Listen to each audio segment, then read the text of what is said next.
Hello नमस्कार, आप सभी का मुकेश बैरागी एकेडमी में बहुत बहुत स्वागत है। हम इंडियन पॉलिटी पढ़ रहे थे, लूसेंट की बुक से। उसमें आज का टॉपिक है राज्य के नीति निर्देशक सिद्धांत। और अगर आपके इंडियन पॉलिटी लगा हुआ है, जिस भी भर्ती परीक्षा की आप तैयारी कर रहे हो उसमें इंडियन पॉलिटी लगा हुआ है, तो आप इस बुक से ज़रूर पढ़ें। यह आपके लिए बहुत हेल्पफुल है। और तो पढ़ते हैं राज्य के नीति निर्देशक सिद्धांत। राज्य के नीति निर्देशक सिद्धांत का वर्णन संविधान के भाग 4 में अनुच्छेद 36 से 51 तक किया गया है।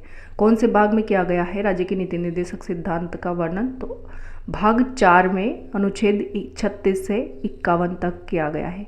इसकी प्रेरणा आयरलैंड के संविधान से मिली है। राज्य के नीति निर्देशक सिद्धांत की प्रेरणा कहाँ के संविधान से मिली? तो आयरलैंड के संविधान से। इसे न्यायालय द्वारा लागू नहीं किया जा सकता। नीति निर्देशक सिद्धांत को न्यायालय के द्वारा लागू नहीं किया जा सकता, यानी इसे वैधानिक शक्ति प्राप्त नहीं है, किंतु फिर भी ये इस भाग में अधिकथित तत्व देश के शासन में मूलभूत है और विधि बनाने में इन तत्वों को लागू करना राज्य के कर्तव्य होगा। यानी भारतीय संविधान के अनुसार राज्य का नीति निर्देशक तत्व शासन के लिए आधारभूत है। आप इसको बार बार सुने और बार बार पढ़े, तब याद होगा। एक बार से तो कुछ नहीं होने वाला। और नोट्स भी बनाए, शॉर्ट नोट्स बनाए। नोट है, B.R. अम्बेडकर ने राज्य की नीति निर्देशक तत्वों को भारत के संविधान की अनूठी विशेषता कहा है। B.R. अम्बेडकर ने राज्य के नीति निर्देशक तत्वों को भारत के संविधान की अनूठी विशेषता कहा है। किसने? तो B.R. अम्बेडकर ने संविधान की अनूठी विशेषता कहा है। किसको? नीति निर्देशक तत्व को। भारत के संविधान में कल्याणकारी राज्य की संकल्पना का समावेश राज्य की नीति निर्देशक तत्वों में किया गया है। कल्याणकारी राज्य का उद्देश्य सामाजिक और आर्थिक प्रजातंत्र की स्थापना करना होता है। यानी सामाजिक और आर्थिक प्रजातंत्र की स्थापना के उद्देश्य से ही संविधान में नीति निर्देशक तत्वों को शामिल किया गया है। नोट है, भारत सरकार अधिनियम 1935 में अंतर्विष्ट अनुदेश प्रपत्र को भारतीय संविधान में राज्य के नीति निर्देशक तत्वों के रूप में समाविष्ट किया गया है। ये प्रपत्र 1935 के अधिनियम के तहत ब्रिटिश सरकार द्वारा भारत के गवर्नर जनरल और प्रांतों के गवर्नर जनरल को जारी किया जाता था। राज्य के नीति निर्देशक सिद्धांत निम्न है। अनुच्छेद 38 है, इम्पोर्टेंट है। राज्य के नीति निर्देशक सिद्धांत। अनुच्छेद 38, राज्य लोक कल्याण की अभिवृद्धि के लिए सामाजिक व्यवस्था बनाएगा जिससे नागरिकों को सामाजिक, आर्थिक एवं राजनीतिक न्याय मिलेगा। अनुच्छेद 39, इसमें आर्थिक न्याय प्राप्त करने के सिद्धांत का उल्लेख है। अनुच्छेद 39, इसमें आर्थिक न्याय प्राप्त करने का सिद्धांत उल्लेख है। अनुच्छेद 39 का पुरुष और स्त्री सभी नागरिकों को जीविका के पर्याप्त साधन प्राप्त करने का अधिकार हो। पुरुष और स्त्री सभी नागरिकों को जीविका के पर्याप्त साधन प्राप्त करने का अधिकार हो।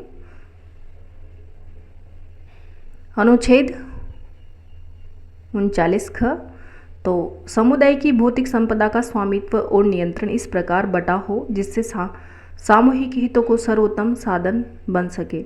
इस खंड के अधीन उद्देश्यों की पूर्ति करने के लिए राज्य उत्पादन के साधनों का राष्ट्रीयकरण कर सकता है।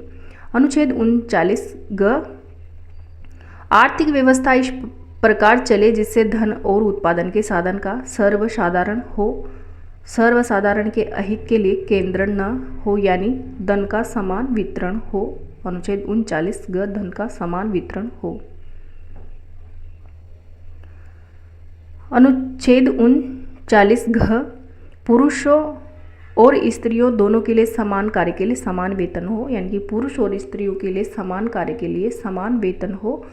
तो यह अनुच्छेद 39 ग में वर्णित है। अनुच्छेद 39 अंग, कर्मकारों के स्वास्थ्य और शक्ति का तथा बालकों की सुकुमार अवस्थन का दुरुपयोग न हो और आर्थिक आवश्यकता से विवश होकर नागरिकों को ऐसे रोजगार में न जाना पड़े जो उनकी आयु या शक्ति के अनुकूल न हो।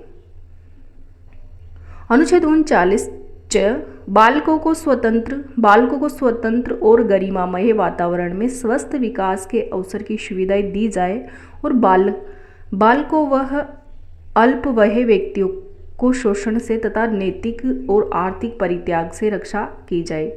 खंड च 42वें संविधान संशोधन द्वारा जोड़ा गया है। इनकी खंड च 39 च किसके द्वारा जोड़ा गया है, तो 42वें संविधान संशोधन के द्वारा जोड़ा गया है। अनुच्छेद 40 ग्राम पंचायतों का संगठन। अनुच्छेद 40 में ग्राम पंचायतों का संगठन है।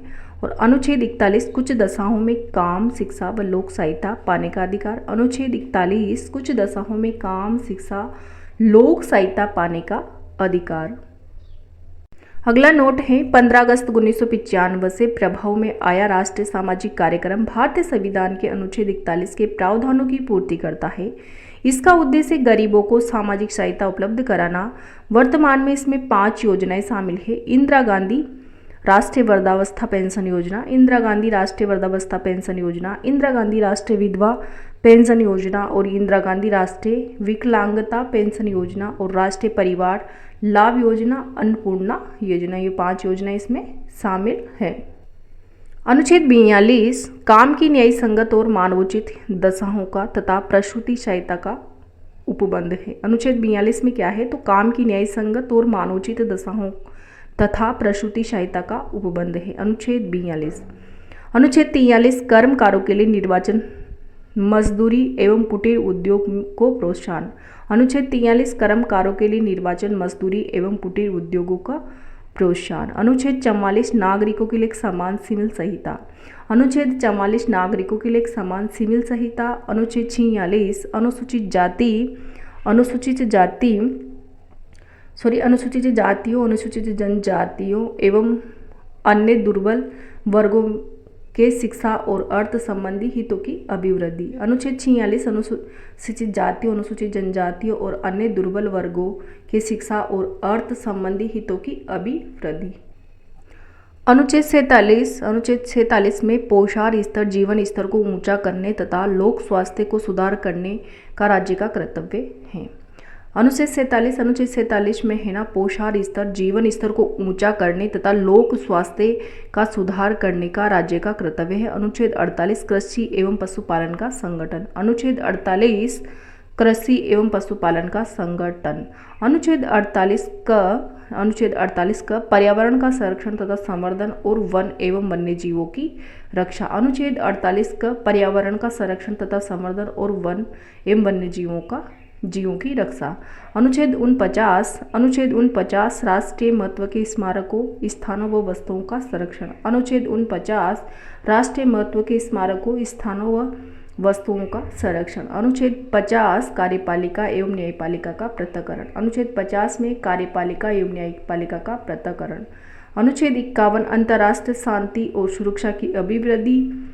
अनुच्छेद 51 अंतर्राष्ट्रीय शांति और सुरक्षा की अभिवृद्धि।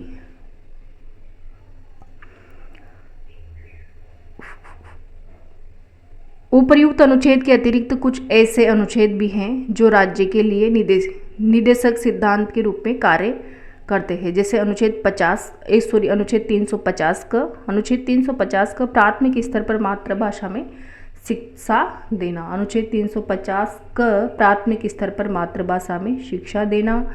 और अनुच्छेद 351 हिंदी को प्रोत्साहन देना। अनुच्छेद 351 में क्या वर्णित है, तो हिंदी को प्रोत्साहन देना। राज्य का नीति निर्देशक तत्व एक ऐसा चेक है जो बैंक की सुविधा अनुसार अदा की जाएगी। ये कथन केटी शाह का है।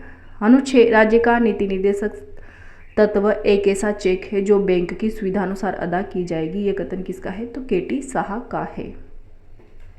मौलिक अधिकार एवं नीति निर्देशक सिद्धांत में अंतर। मौलिक अधिकार एवं नीति निर्देशक सिद्धांत में अंतर। नीति निर्देशक सिद्धांत है और मौलिक अधिकार एक तरफ है।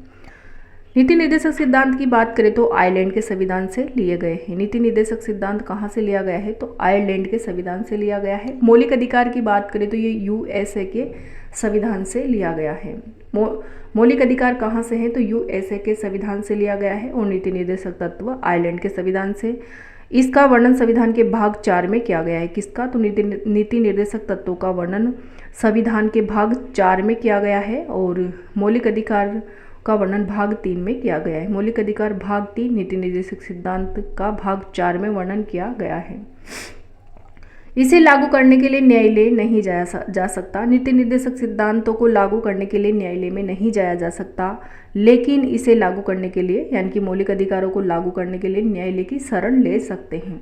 मौलिक अधिकारों को लागू करने के लिए न्यायालय की शरण ले सकते हैं, लेकिन नीति निर्देशक सिद्धांत को लागू करने के लिए न्यायालय में नहीं जाया जा। ये समाज की भलाई के लिए है। नीति निर्देशक की बात करें तो समाज की भलाई के लिए है, और मौलिक अधिकार की बात करें तो व्यक्ति की भलाई के लिए है। व्यक्ति के अधिकार के लिए मौलिक अधिकार और समाज के लिए नीति निर्देशक तत्व।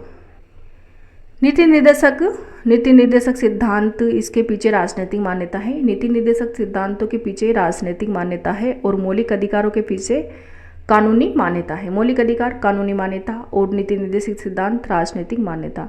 नीति निर्देशक सिद्धांत सरकार के अधिकारों को बढ़ाता है। नीति निर्देशक सिद्धांत सरकार के अधिकारों को बढ़ाता है और मौलिक अधिकार सरकार के महत्व को घटाता है। मौलिक अधिकार सरकार के महत्व को घटाता है और नीति निर्देशक सिद्धांत सरकार के महत्व को अधिकारों को बढ़ाता है। ये राज्य सरकार के द्वारा लागू करने के बाद ही नागरिकों को प्राप्त होता है। यानी कि नीति निर्देशक सिद्धांत है ना, जो राज्य सरकार के द्वारा लागू करने के बाद ही नागरिकों को प्राप्त होता है, और मौलिक अधिकार है जो मौलिक अधिकार नागरिकों को स्वतः प्राप्त होता है। मौलिक अधिकार नागरिकों को स्वतः प्राप्त होता है। अगला है मौलिक कर्तव्य। मौलिक कर्तव्य की बात करें तो सरदार स्वर्ण सिंह समिति की अनुशंसा पर संविधान के 42वें संशोधन 1976 के द्वारा संविधान में 10 मौलिक कर्तव्य जोड़ा गया। 86वें संविधान संशोधन 2002 के तहत 11वां मौलिक कर्तव्य जोड़ा गया। इसे रूस के संविधान से लिया गया है। यानी कि मौलिक अधिकार सरदार स्वर्ण समिति की अनुशंसा पर संविधान के, किसकी अनुशंसा पर, तो सरदार स्वर्ण सिंह समिति की अनुशंसा पर 42वें संविधान संशोधन 1976 के द्वारा जोड़ा गया था। यानी कि मूल संविधान की बात करें तो मूल संविधान में एक भी मौलिक कर्तव्य नहीं था और ये 42वें संविधान संशोधन 1976 के द्वारा जोड़ा गया था। सबसे पहले 10 मौलिक कर्तव्य जोड़े गए थे और फिर 11 मौलिक कर्तव्य की बात करें तो 11 मौलिक कर्तव्य 86वें संविधान संशोधन 2002 के तहत जोड़ा गया था। और ये कहाँ के संविधान से लिए गए, तो रूस के संविधान से लिए गए हैं। इसे भाग 4 क में अनुच्छेद 51 क के तहत रखा गया। भाग 4 क और अनुच्छेद 51 क मौलिक कर्तव्य याद रखना है। मौलिक कर्तव्य की संख्या 11 है, जो इस प्रकार है।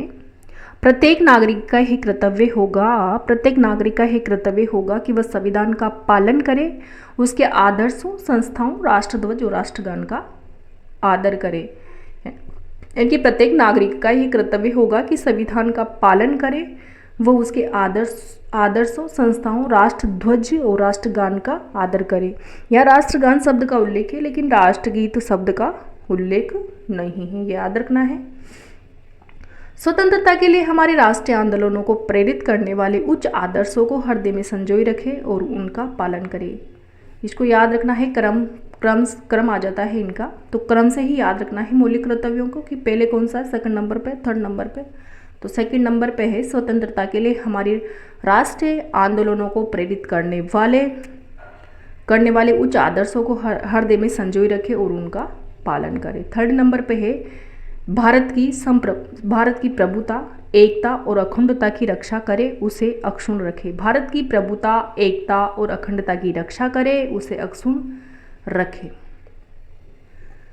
चौथा मौलिक कर्तव्य है देश की रक्षा करे और 5वां है भारत के सभी लोगों में समरसता एवं समान भ्रातृत्व की भावना का निर्माण करे।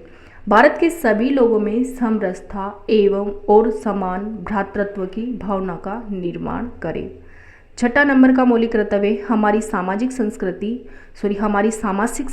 की गौरवशाली परंपरा का महत्व समझे और उसका संरक्षण करे। हमारी सामाजिक संस्कृति की गौरवशाली परंपरा का महत्व समझे और उसका संरक्षण करे। 7वां है प्राकृतिक पर्यावरण की रक्षा करे और उसका संवर्धन करे। 7वें नंबर का मौलिक कर्तव्य है कि प्राकृतिक पर्यावरण की रक्षा करे और उसका संवर्धन करे। 8वां है वैज्ञानिक दृष्टिकोण और ज्ञानार्जन की भावना का विकास यानी कि वैज्ञानिक दृष्टिकोण और ज्ञानार्जन की भावना का विकास करें। और 9वां है सार्वजनिक संपत्ति को सुरक्षित रखें। 9वां मौलिक कर्तव्य है कि सार्वजनिक संपत्ति को सुरक्षित रखें। 10वां है व्यक्तिगत एवं सामूहिक गतिविधियों के सभी क्षेत्रों में उत्कर्ष की ओर बढ़ने का सतत प्रयास करें। व्यक्तिगत एवं सामूहिक गतिविधियों के सभी क्षेत्रों के उत्कर्ष की ओर बढ़ने का सतत प्रयास करें। 11वां मौलिक कर्तव्य है माता पिता या संरक्षक द्वारा 6 से 14 वर्ष के बच्चों हेतु प्राथमिक शिक्षा प्रदान करना। 86वें संविधान संशोधन के द्वारा जोड़ा गया था। ये माता पिता या संरक्षक द्वारा 6 से 14 वर्ष के बच्चों हेतु प्राथमिक शिक्षा प्रदान करना। भारत की संप्रभुता, एकता एवं अखंडता को सुनिश्चित तथा संरक्षित करने का भाव मौलिक कर्तव्यों में ही निहित है। भारत की संप्रभुता, एकता और अखंडता को सुनिश्चित तथा संरक्षित करने का भाव मौलिक कर्तव्यों में ही निहित है। तो ये था आज का टॉपिक, राज्य के नीति निर्देशक सिद्धांत एवं मौलिक कर्तव्य लुसेंट की बुक के अनुसार। तो वीडियो देखने के लिए आपको बहुत बहुत धन्यवाद।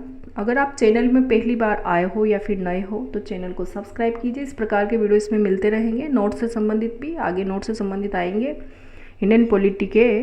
तो इस चैनल के साथ बने रहे। तो थैंक यू।